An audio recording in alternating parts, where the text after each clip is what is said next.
As it stands now, the match of the week probably is that match involving Paga Crocodile Stars and that of Navrongo Mission Warriors, which will be taking place at the Land of Fire, the Afeni Park, the Paga Border Park. And looking at the performances of both teams so far this season, it's going to be a very cagey encounter, because then we know that two teams are endowed with a lot of quality, because looking at Mission having synergized their team with the Paga Afeni team, I think it has become so very much compact in that team, and even but the issues is that they are still struggling to garner the results when it comes to matches of this nature. They are still yet to state a claim in this season's Division 2 league. They are lying fourth on the league lock after playing 3 matches. I think with 4 points. And they drew one, lost one, and lost one.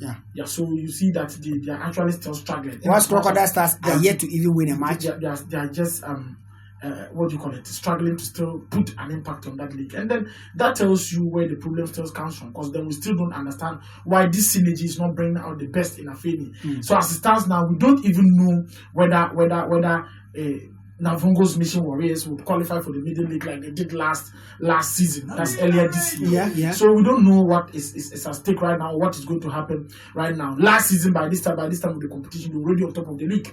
And after match week 3, going into match week 4, already Mission were ahead of. Yeah, they were the talk of town. They were ahead, or they were the leaders of the Division 2 Zone 2 league. And then that it's quite unfortunate that right now we cannot even boast of a more accurate performance. I think their best performance so far is the win away at at the Away School Park when they won by 3-0, and that is quite emphatic on that day. But then going forward from that day onwards, they have been struggling, and you still don't even know a regular starting 11 of that team. That they still don't have that identity. And I think that to a word of caution to Razak and Co, I think they will have to sit up and then they need to sit up and see what they are going to do about this. Like I said weeks back, if they know they cannot handle this slot, it's better they relinquish it to someone else to run the football activities. You cannot synergize 2 teams and it looks like they're not even up to 1 team.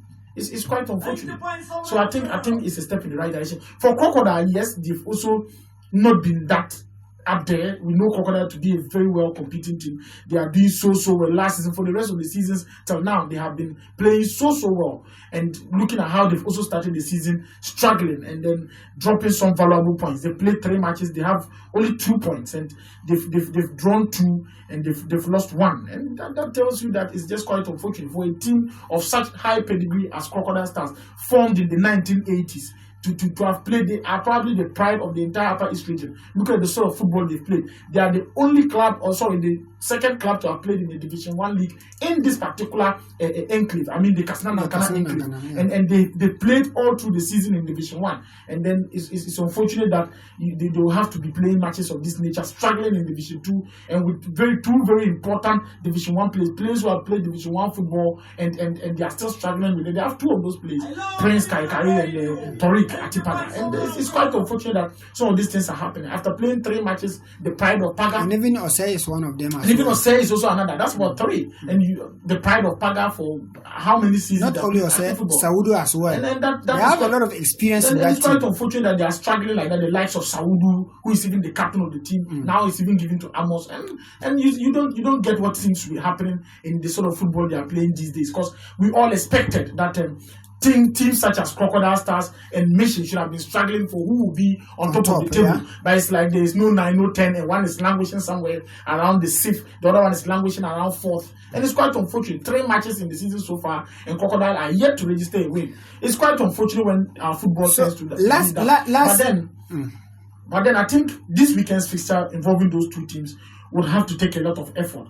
We know during the elections there was a break, so surely the teams probably had to go and vote and then exercise their franchise and come back into to take part in the competition. But I think that this one will be won.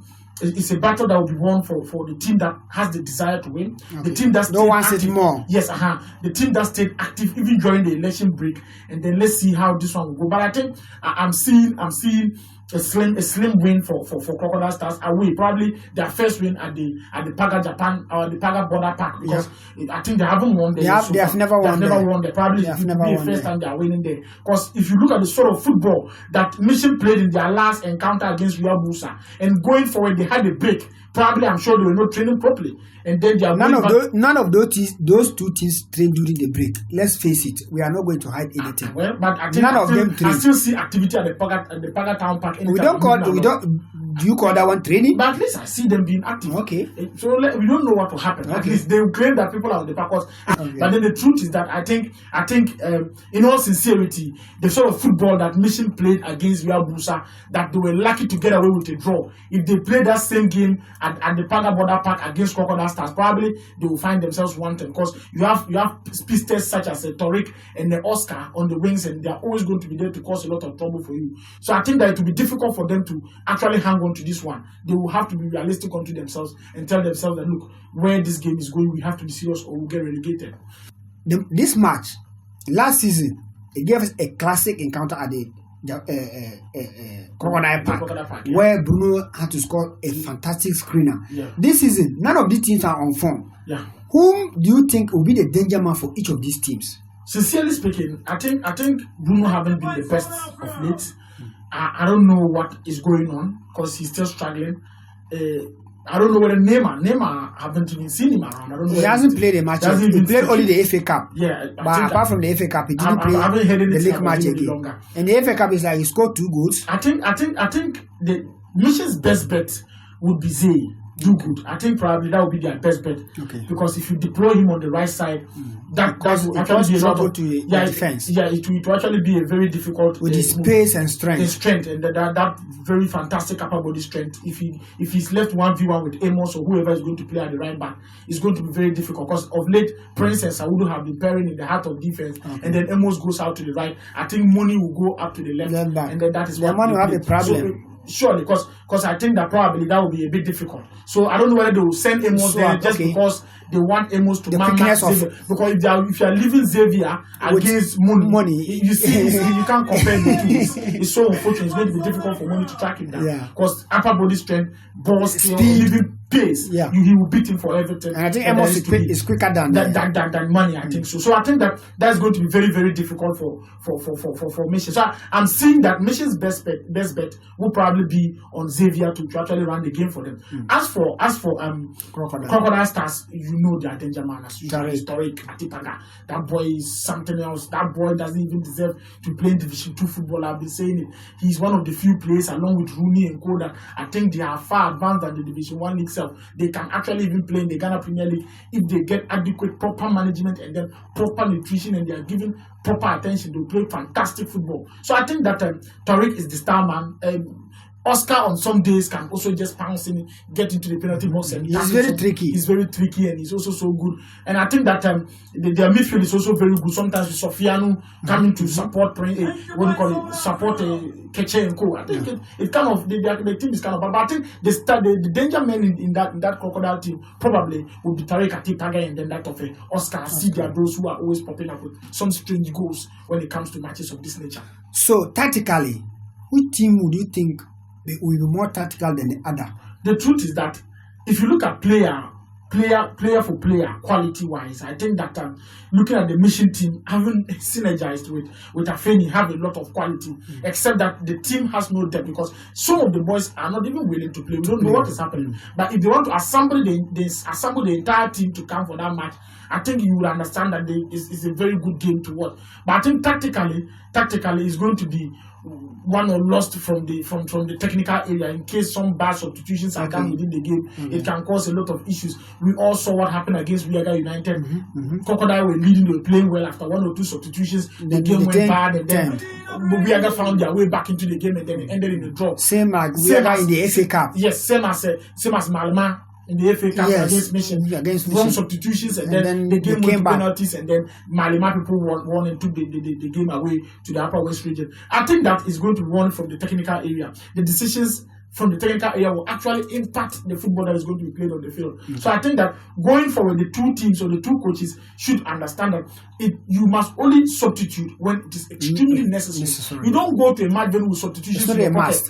You can't go there with substitutions in your pocket and say, when the 60th minute, I'm substituting Zay for Saviola to come and play simply because Saviola is a senior player. No, we don't do football like that. We run football based on merit. On the match day. Yes, whoever deserves to play, you let the person play. Okay. If at the start of this season, Sincerely speaking, if somebody had told you that Marco Correa of Chelsea would have been started, you wouldn't have believed. No. Because at the point he was even going to be shipped out.